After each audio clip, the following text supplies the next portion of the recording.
بسم اللہ الرحمن الرحیم۔ السلام علیکم۔ حضرت عبداللہ بن مسعود رضی اللہ عنہ نے دو احادیث بیان کی، ایک نبی کریم صلی اللہ علیہ وآلہ وسلم سے اور دوسری خود اپنی طرف سے۔ کہا کہ مومن اپنے گناہوں کو ایسا محسوس کرتا ہے جیسے وہ کسی پہاڑ کے نیچے بیٹھا ہے اور ڈرتا ہے کہ کہیں وہ اس کے اوپر نہ گر جائے،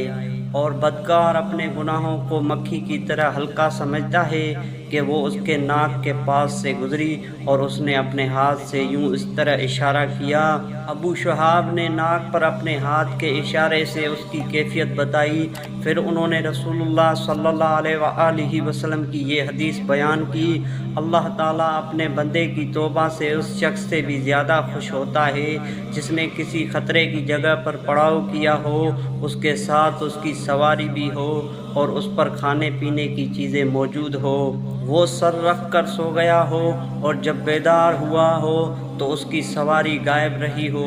آخر بھوک و پیاس یا جو کچھ اللہ نے چاہا اسے سخت لگ جائے، وہ اپنے دل میں سوچے کہ مجھے اب گھر واپس چلا جانا چاہیے، اور جب وہ واپس ہوا اور پھر سو گیا لیکن اسے نیند سے جو سر اٹھا تو اس کی سواری وہاں کھانا پینا لیے ہوئے سامنے کھڑی ہے، تو خیال کرو اس کو کس قدر خوشی ہوگی۔ دوستو، ویڈیو اچھی لگے تو چینل کو سبسکرائب ضرور کر دیجیے گا۔ اللہ حافظ۔